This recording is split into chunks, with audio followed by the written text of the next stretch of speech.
selanjutnya. Ini yang paling kamu cari biasanya. Memang kalimatnya paling terkenal bagian ini. Cuma banyak orang salah paham. Biasanya bagi yang mau romantis-romantisan kalimat ini dikutip. Ya, meskipun tidak punya pacar. Tadi tak lihat di Facebook juga banyak yang bikin puisi cinta-cinta. Meskipun saya ragu yang bikin puisi duwe pacar apa ora. Oke. Apabila cinta memanggilmu, ikutilah dia, walau terjar berliku-liku jalannya. Dan apabila sayapnya merangkulmu, pasrahlah serta menyerahlah, walau pedang tersembunyi di sela sayap itu melukaimu. Dan jika dia bicara kepadamu, percayalah, walau ucapannya membuyarkan mimpimu, bagai angin utara menghancurkan, melantakkan taman kota. Sebab sebagaimana cinta memahkotaimu, demikian pula dia menyalipmu. Demi pertumbuhanmu, begitu pula demi pemangkasanmu. Jadi catatan pertama dari bait ini, yang pertama, cinta itu datang, tidak bisa dicari, tidak bisa dikejar. Kan ada istilah mencari cinta, mengejar cinta. Susah. Kenapa? Cinta itu sifatnya datang. Makanya orang selalu jatuh. Di Indonesia kan bahasanya jatuh cinta. Kalau dalam sufi, cinta itu ahwal. Dia bukan makom. Tidak diusahakan tapi datang. Ya kalau di sufi ya itu anugerah dari Allah. Ahwal itu kan dikasih oleh Allah. Ya kalau yang di luar sufi itu sifatnya intuitif. Dia datang ke dalam dirimu. Tidak bisa diteorikan, tidak bisa diakal. Jadi kalau cinta sudah datang, jangan dilawan. Biar aja, nikmatilah. Meskipun mungkin kadang sakit. Aku kok ya jatuh cinta sama pacari temenku toh yo. Ada yang kayak gitu ndak? Aku kok jatuh cinta sama yang itu ya, ndak level nanti. Aduh, piye yo. Atau aku ini ganteng ya, aku kok malah punya rasa terhadap ini ya, levelnya jauh ya. Loh, katanya Gibran, kalau cinta sudah datang jangan dilawan, menyerahlah saja. Apabila cinta memanggilmu, ikuti saja. Kenapa? Untungnya nanti banyak. Cinta itu bisa memahkotaimu, bisa menyalipmu. Tapi apakah dia memahkotaimu atau menyalipmu, kamu akan tersucikan oleh cinta. Pelajaran luar biasa akan kalian dapat kalau hidup dalam cinta. Bukan dalam nafsu loh ya, cinta. Cinta itu gini, yang jatuh cinta mesti ngerti.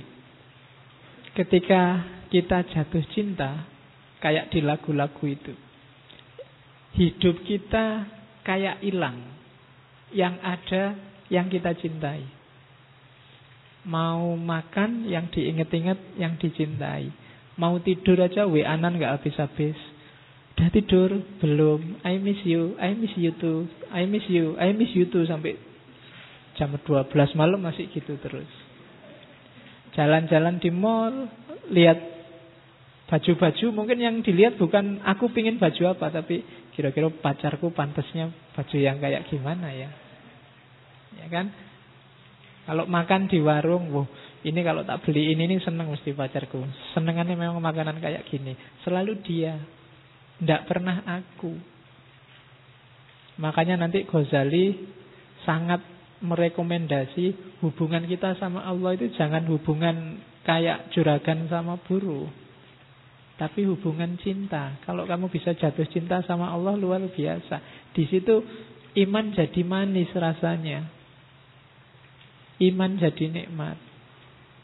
Jadi kalau cinta datang jangan dilawan. Mungkin kamu dulu kuliah punya prinsip, pokoknya saya tidak akan pacaran. Pacaran ganggu kuliah. Tapi kalau kamu jatuh cinta dan kamu lawan, akan lebih ganggu kuliah.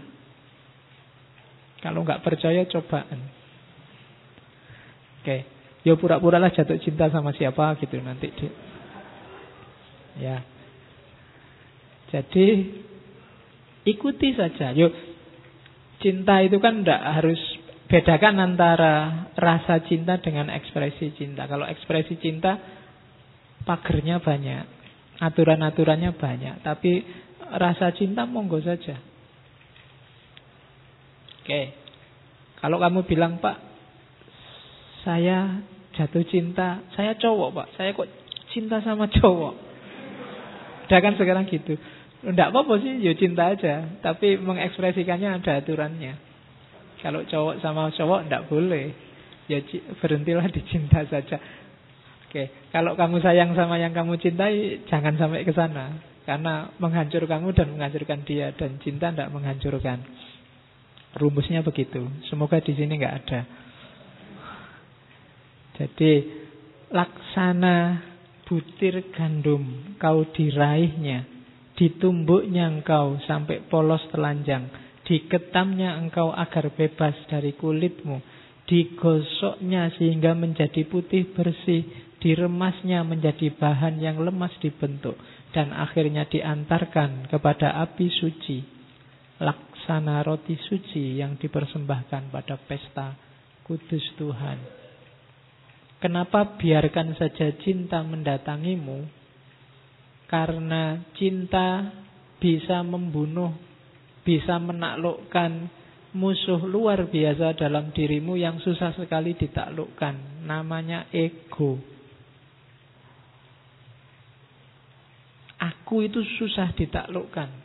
Pakai teori nggak bisa, pakai akal bisa trik. Yang bisa menaklukkan cinta.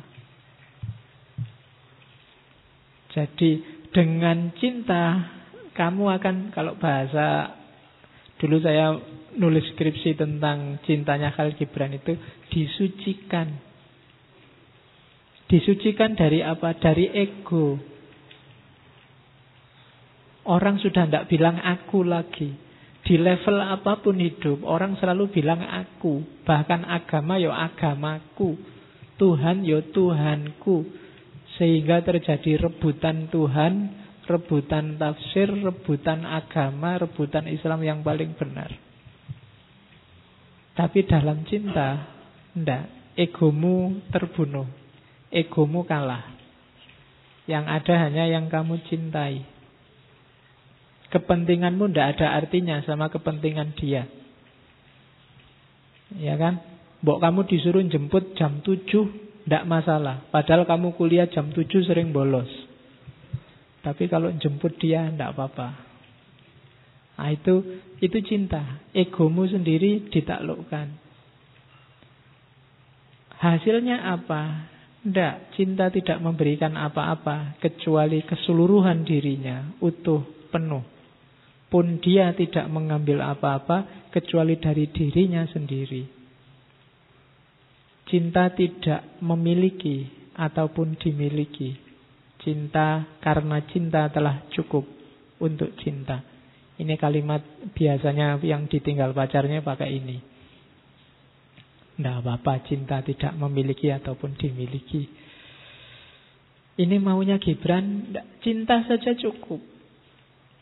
Apa tidak boleh terus kawin? Ya boleh, tidak apa-apa. Tapi seandainya nggak kawin juga tidak apa-apa. Karena cinta tidak ada urusan dengan memiliki atau dimiliki. Kalau kamu kecewa luar biasa, marah luar biasa karena nembak nggak dibales, itu belum cinta. Itu masih dagang. Dagang itu kan, aku cinta padamu, kalau kamu cinta padaku. Kalau enggak ya enggak. Aku nyari yang lain. Itu belum cinta. Ya kamu sedang nyari pasangan gitu aja.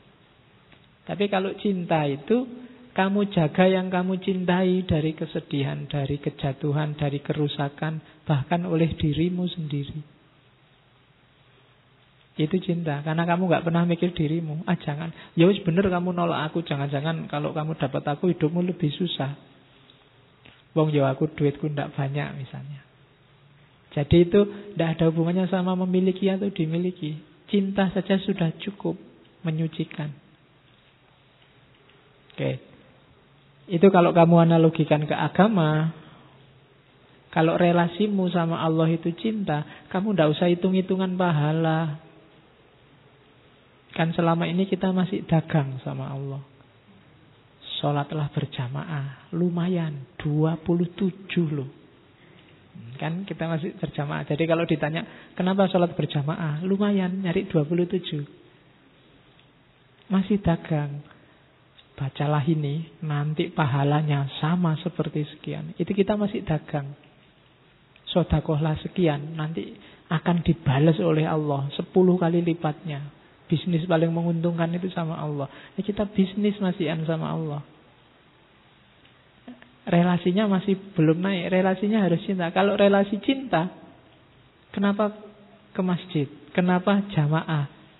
Allah suka kalau aku jamaah. Dan aku suka sama Allah. Allah yang nyuruh. Dan jangankan disuruh. Allah nggak nyuruh aja. Cuma nyindir-nyindir aja. Kalau memang Allah senang tak jalanin, tak apa-apa. Allah nyuruh aku bangun malam, meskipun Allah agak sayang juga, jadi nggak diwajibkan. Tapi aku sayang sama Allah, tak bangun malam aku demi Allah. Itu cinta namanya. Nggak usah dihitung, oh ini sepertiga malam. Sepertiga itu pahalanya sekian kali lipat. Belum sepertiga nonton sepak bola dulu. Itu masih hitung-hitungan. Itu kalau di agama namanya ihsan. Gimana caranya kita ikhlas melakukan yang terbaik untuk Allah. Dan untuk bisa nyampe ke makom ini, relasinya harus cinta. Bukan, nanti semoga sama Allah dikasih surga yang paling tinggi. Kamu masih membayangkan balasannya, imbalan perbuatanmu, bukan Allahnya. Oke, itu cinta. Setelah cinta, kalau sukses, ada perkawinan. Berkasih-kasihanlah, namun jangan membelenggu cinta. Biarkan cinta itu bergerak senantiasa, bagaikan air hidup yang lincah mengalir antara pantai dua jiwa. Saling isilah piala minumanmu, tapi jangan minum dari satu piala. Saling bagilah rotimu, tapi jangan makan dari pinggan yang sama. Jadi, kalau kita sedang jatuh cinta, tidak boleh ada yang mendominasi atau didominasi. Apalagi kalau sudah kawin, perkawinan. Perkawinan itu bisa laki-laki dan perempuan, bisa guru sama muridnya, bisa dosen sama mahasiswanya, bisa takmir sama jamaahnya. Maksudnya bukan kawin-kawin itu. Kalau orang Buddha sering bilang kita ketemu ini jodoh loh. Maksudnya bukan jodoh kok terus dikawini semua, enggak. Jadi dalam perkawinan itu termasuk dosen sama mahasiswa, pemimpin sama yang dipimpin, presiden sama rakyatnya, salinglah berkasih sayang. Cuma biarkan masing-masing dalam jati dirinya sendiri-sendiri. Jangan mendominasi, jangan mensubordinasi, jangan menjajah, jangan mengubah-ubah, memaksa-maksa. Biarkan sesuai dengan identitas. Berikan kasih sayang tanpa harus mengubah. Baik mengubah dia atau mengubah dirimu. Kalau masih ada mengubah aku atau mengubah dia, berarti masih ada negosiasi.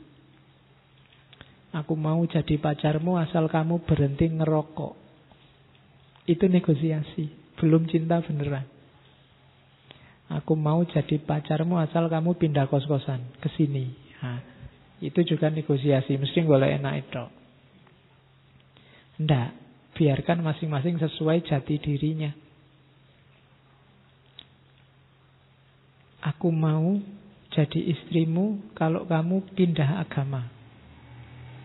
Kalau pindah agamanya karena terpaksa, nilainya tidak ada. Berarti tidak dari kesadaran. Secara formal monggo, tapi secara etis nilainya tidak ada. Karena orang yang dipaksa itu tidak bisa dikasih nilai. Maling kok dipaksa, itu polisi ini sing dihukum yang maksa maling. Merkosa kok dipaksa juga nggak bisa kena hukum. Misalnya kamu habis merkosa terus ada polisi, saya dipaksa ya Pak. Kalau nggak memperkosa saya dibunuh. Gimana? Kan itu nggak ada nilainya, meskipun perkosaannya sukses. Kalau iya kan, segala yang dipaksa itu tidak ada nilainya, termasuk agama. Kamu tidak harus senang-senang, wah gara-gara saya dia masuk Islam. Tapi kalau masuk Islamnya negosiasi, biar hanya untuk bisa kawin, ini tidak ada nilainya. Oke. Bahkan bukan cinta. Wah, demi cintanya padaku dia mau ganti agama. Tidak, itu negosiasi. Belum cinta. Jadi saling beri minuman, tapi jangan minum dari cawan yang sama. Terus bernyanyi dan menarilah bersama dalam segala suka dan cita. Hanya biarkanlah masing-masing menghayati ketunggalannya. Tali rebana masing-masing punya hidup sendiri, walau lagu yang sama sedang menggetarkannya. Biarkan dia sesuai jalurnya. Biarkan yang piano bunyinya kayak piano, biarkan yang gitar bunyinya kayak gitar. Tidak usah diseragamkan. Dari situ muncul keindahan. Kita Muslim sesama saudara. Cuma yang NU saja, yang Muhammadiyah enggak. Tidak indah itu. Indah itu yang berbeda biarkan beda. Tapi bisa kompak. Lagu yang indah itu alat musiknya macam-macam, menghasilkan lagu yang enak. Kalau alat musiknya cuma satu, gong saja misalnya, semuanya harus gong, tidak enak. Paling suaranya dung dung dung gitu, tidak enak. Gitar saja juga tidak enak. Lebih enak ada gitarnya, ada violonya, ada pianonya, ada gongnya, ada main bareng, kompak, cocok iramanya, indah. Kalau cuma satu nada tidak indah. Itu rahasia dari ikhtilafu ummati rahmah. Macam-macam itu indah, membawa rahmat, menghasilkan kasih sayang. Kasih sayang itu kan aku di sini, kamu di situ, terus kita saling membagi kasih sayang. Kalau cuma satu ya tidak ada di situ, tidak ada di sini. Oke, terus berikan hatimu, namun jangan saling menguasakannya, sebab hanya tangan kehidupan yang akan mampu mencakupnya. Ini yang saya bilang, kita harus mencintai tapi tidak saling mengubah, tidak saling mendominasi. Tegaklah berjajar, namun jangan terlampau dekat. Bukankah tiang-tiang candi tidak dibangun terlalu rapat, dan pohon jati serta pohon cemara tidak tumbuh dalam bayangan masing-masing. Jadi perbedaan adalah kekuatan, perbedaan adalah keindahan. Kalau tiang-tiangnya masjid ini cuma satu ngumpul di tengah, masjid ini ambruk sejak lama. Kenapa masjid ini kuat tidak ambruk? Karena tiangnya berjarak, beda-beda, tidak satu. Jadi jangan disesali kita ada aliran macam-macam, itu kekuatan kalau pengelolaannya benar. Kalau tiang ini marah yang sebelah selatan sama tiang yang di utara, ngumpul di selatan semua, Islam itu yang selatan, masjid ini ambruk. Dia jadi kuat ketika tiang-tiang itu sesuai jati dirinya masing-masing. Kalau orang Islam itu filosof semua, bubar juga Islam. Orang Islam fikih, fuqaha semua juga tawuran, isinya rebutan dalil.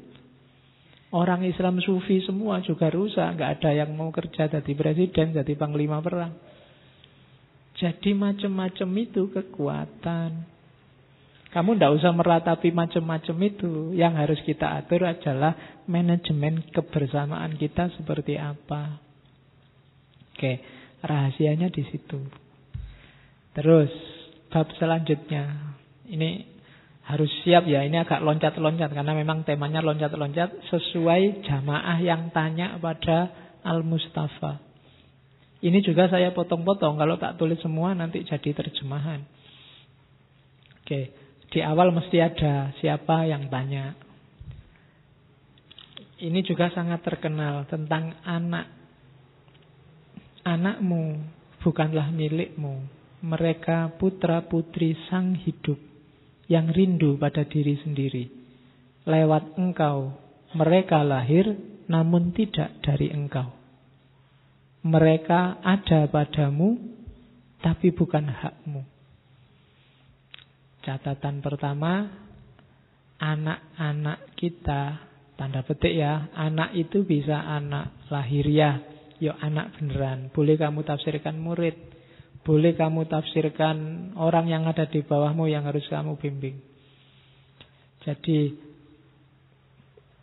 awalnya memang anak-anak lahiriah, yaitu memang dari kita sih, kita yang melahirkan, kita yang bikin mereka hadir di dunia. Tapi bukan kita yang menentukan kehadirannya, mereka cuma lewat kita. Maka bahasa Indonesia yang ada istilah bikin anak itu menyesatkan. Tidak bisa orang bikin anak. Siapa berani menjamin kamu misalnya besok punya istri, punya suami, berhubungan terus, ayo kita bikin anak? Tidak bisa. Yang bisa menentukan kamu hamil apa enggak kan bukan dirimu. Kamu isoke kan cuma main gitu aja. Hasilnya kan tidak tergantung dirimu. Secanggih-canggihnya sains tidak bisa bikin anak. Oh sekarang kan bisa Pak, bayi tabung, bisa inseminasi buatan. Itu toh tidak 100%. Bayi tabung ya bisa gagal, inseminasi buatan bisa gagal. Kita tidak bisa bikin anak. Bayi tabung itu kan cuma mengkat prosesnya, mempertemukan telur sama sperma di luar itu. Jadi olahraganya tidak ada tapi langsung jadi. Prosesnya kan sama. Itu kan juga tidak jaminan juga. Seandainya jadi, berarti kan bukan kita penentunya. Kita cuma kelewatan. Kita cuma dititipi. Biar anak ini hadir. Maka dia bukan milik kita. Bukan hak kita. Itu rumus pertama. Jadi, terus kalau bukan hak kita kenapa? Berikan mereka kasih sayangmu, tapi jangan paksakan bentuk pikiranmu. Sebab pada mereka ada alam pikiran tersendiri. Patut kau berikan rumah untuk raganya, tapi tidak untuk jiwanya. Sebab jiwa mereka adalah penghuni rumah masa depan, yang tiada dapat kau kunjungi, sekalipun dalam impian. Jadi besok kalau kalian punya anak, ajarilah cara berpikir, ajarilah cara mengambil keputusan, beri wawasan sebanyak-banyaknya, tapi jangan ngatur mereka mau jadi apa. Biarkan mereka sendiri yang milih. Mereka punya hak untuk hidupnya sendiri, itu maunya Gibran. Sekarang kan banyak anak yang sejak kecil sudah pontang-panting les ini, les itu, les piano, les olahraga, les biola, bahkan disuruh ngafalin Quran. Bukan salah, cuma kalau ini lahir dari paksaan akan mencederai jiwanya. Biarkan mereka sendiri milih. Kita tawarkan wawasan-wawasan yang mungkin mereka butuh. Kita kasih mereka alat untuk hidup mereka di masa depan. Tapi jangan paksakan bentuk kehidupan di mimpi kita pada mereka. Jadi tidak ada cita-cita warisan. Kan ada bapakmu dulu mau jadi dosen tidak bisa-bisa. Kamu ya yang jadi dosen. Itu namanya cita-cita warisan. Tidak, ya kalau kamunya sendiri pas mau jadi dosen ya tidak apa-apa. Tapi kalau tidak kan masalah nanti. Tidak akan maksimal. Kalau karirmu tidak sesuai pilihanmu, sama kayak kuliahmu sebenarnya kamu nggak mood, bukan jurusanmu, bukan yang kamu inginkan, jangan berharap kamu excellent di situ. Pilih sendiri hidupmu. Nah, ini nggak nyuruh pindah fakultas ya. Itu. Cuma ya kamu sendiri yang ngukur hidupmu. Ya bisa, mungkin kamu bisa jadi orang kaya. Tapi kalau bukan jiwamu, kamu tidak akan sukses. Tidak akan jadi sesuatu. Jadi jiwa mereka adalah penghuni rumah masa depan. Kalau rumah masa depan kita kan sudah jelas. Oke, terus. Kau boleh menyerupai mereka, namun jangan membuat mereka menyerupaimu. Ini agak dalam tafsirnya. Kenapa kita boleh menyerupai mereka? Karena mereka yang hidup di masa kini dan masa depan. Kita ini orang masa lalu. Kadang-kadang kalau nggak ingin out of date, kita harus ikut logika hari ini. Logika anak-anak muda hari ini. Maka boleh kamu menyerupai mereka untuk paham dunia hari ini. Tapi jangan maksa mereka untuk menyerupaimu. Karena kamu hidup di masa lalu. Di masa lalu belum ada laptop, belum ada HP, belum ada Samsung, iPhone. Tidak usah dipaksa anaknya. Tidak usah pakai laptop Samsung. Tidak usah pakai HP. Tidak usah lihat TV. Itu bid'ah semua. Dulu tidak ada zaman Nabi. Enggak. Jadi logika zaman, ya selain yang dogmatis, logika zaman dia punya alurnya sendiri. Kalau nggak ingin ketinggalan, ikuti logika hari ini. Maka kamu boleh menyerupai mereka. Oh, kalau nggak ngikuti logika hari ini, mungkin kita nggak bisa loh ngatasi. Cara ngomongnya aja anak SMP hari ini itu mungkin kamu nggak paham. Artis idolanya siapa? Kemudian yang dilihat di internet itu apa saja, gaya ngomongnya, wah, kamu mau coba SMS ya anak SMP itu, singkatan-singkatannya, oh pening kamu mesti. Ngalang-ngalai sing mahasiswa. Nulis nanti aja NNT, KT, KTM, DMN, YACH, ngono macamnya susah. Ya kan? Jadi wes ikuti logika hari ini. Itu maunya Gibran. Karena kalau enggak, kamu enggak akan bisa ngontrol mereka. Mereka akan lepas. Maka kau boleh menyerupai mereka, namun jangan membuat mereka menyerupaimu.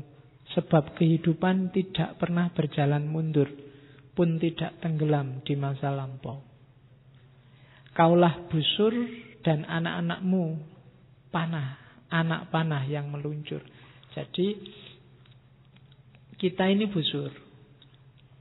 Kita tarik anak panah itu, kita arahkan kemana, tapi begitu lepas, nggak bisa lagi kita ngatur dia akan nyampe mana. Jadi mereka punya pilihan sendiri. Kadang agak menceng sedikit kena angin, kadang agak muter, kadang yopas, kadang macam-macam. Jadi biarlah kita arahkan, tapi dia mau lepas kemana, silahkan, itu hak dia untuk milih. Terus makan dan minum. Ini masih banyak loh ya, 26. Oke, kamu siap-siap. Temanya loncat-loncat. Ini makanan dan minuman. Ketika engkau menyembelih ternak, makanan itu kan jenisnya cuma 2. Kalau enggak dari hewan, ya dari tumbuhan. Kalau benda kan enggak. Kita kan enggak makan batu, enggak makan kayu. Ketika engkau menyembelih ternak, kalau binatang mesti disembelih. Katakan padanya dalam hati, demi kekuasaan yang membunuhmu, aku pun akan dibunuhnya. Dan juga aku akan menjadi santapan alam raya. Karena hukum yang menyerahkan aku ke dalam tanganku akan sekali waktu menyerahkan aku ke dalam tangan. Yang menyerahkan engkau ke dalam tanganku akan sekali waktu menyerahkan aku ke dalam tangan yang lebih kuasa. Jadi karena sunnatullah, hari ini kamu tak bunuh. Tapi besok sunnatullah juga, aku akan dimatikan oleh yang lebih kuasa. Jadi ini menghargai makhluk hidup. Jangan mentang-mentang kamu boleh menyembelih terus mbok sembelih sak kapoke. Pisaunya enggak tajam juga diesek-esek. Enggak gitu, hargai juga. Makanya Kalimatnya kan bagus. Kalau di kita disuruh bismillah. Kalau di Gibran, rasakanlah bahwa karena sunatullah yang mengharuskan aku membunuhmu. Dan gak usah khawatir, besok pada saatnya juga aku akan dimatikan oleh yang punya kuasa atas diriku. Karena memang kan kalau di Quran ada ayat wasakhkhara lakumul bahra, dan alam semesta itu ditundukkan oleh Allah untuk manusia. Sebenarnya Allah yang kuasa, cuma demi manusia yang mau dikasih tanggung jawab, alam ini ditundukkan untuk kita. Sehingga kita punya hak untuk menyembelih kambing, menyembelih kerbau. Dan gak usah loh, karena kemarin waktu korban ada tuh yang pengkritik yang agak lebay. Umat Islam itu pembantai. Apa salahnya kambing, apa salahnya kebu, kok dihabisi semua, apa salahnya sapi-sapi itu. Enggak. Jadi enggak ada salahnya memang. Cuma sunatullahnya memang kerbau dan kambing itu disembelih untuk kita makan. Disiapkan Allah untuk kepentingan kita. Wong kambing sama sapinya enggak protes kok. Iya. Enggak apa-apa. Yang enggak boleh kan nyembelih temanmu sendiri. Kalau nyembelih sapi, nyembelih kambing, memang sunatullahnya begitu. Enggak harus sedih, enggak masalah. Bahwa ada yang vegetarian, ya monggo itu urusanmu. Tapi jangan marah-marahi yang enggak vegetarian. Kalau kamu marah-marah kepada yang tidak vegetarianmu nggak sukses. Karena marah itu daya hewani. Hewan dalam dirimu belum wafat berarti. Meskipun kamu makannya rumput sama tumbuh-tumbuhan. Oke. Itu kalau mau menyembelih kambing. Darahmu dan darahku tak lain dari air sari yang menyiram dan menghidupi pohon surgawi. Di saat engkau mengunyah buah dengan gigi, katakan padanya dalam hati, benihmu akan hidup terus dalam tubuhku, dan kuncup hari esokmu tetap mekar di kalbuku. Keharumanmu selalu bernafas lewat nafasku, dan bersama-sama kita menari bersukaria, menyongsong kelahiran semua musim. Kalau tumbuhan, bilang pada buah, kalau kamu makan apel, makan pisang ini, benihmu, dayamu akan tetap hidup dalam diriku. Kalau aku senang-senang, kamu juga akan ikut senang. Mari kita rayakan hidup ini bareng-bareng. Jadi dia tetap hidup dalam diri kita. Kasih aku kekuatan untuk bergembira, untuk menikmati hidup. Oh, itu kalau makan. Jadi makanannya jadi barokah. Tidak mentang-mentang makanannya enak terus kamu rebutan. Cepet-cepetan makan. Tidak, dinikmati sesuap demi sesuap. Kalau itu binatang, dialognya yang awal tadi. Kalau itu buah, sayur, dialognya yang belakangan ini. Benihmu, dayamu, kuncupmu akan tetap hidup dalam diriku. Beri aku daya, beri aku kekuatan untuk menikmati hidup, dan engkau akan aku ajak gembira ria. Oh. Gitu kalimatnya. Jadi kalau makan itu harus lama karena ada baca puisinya. Ya. Oke, terus di waktu musim gugur, ketika memetik buah anggur yang akan kau peras untuk minuman, katakan padanya dalam hati, juga aku adalah kebun anggur, dan buahku pun akan dipetik untuk minuman. Laksana sari anggur yang baru jadi, aku akan disimpan dalam guci abadi. Jadi sebagaimana buah yang diperas terus jadi minuman, kita nanti di akhir hidup kita juga akan habis, tinggal tulang, tinggal debu, seperti buah yang diperas. Jadi wahai apel, wahai jambu, wahai mangga, ndak usah galau. Kita nasibnya sama, cuma gilirannya aja beda. Waktunya aja yang berbeda. Oke, itu makan dan minum secara spiritual. Biar ada maknanya. Terus, ini kepotong.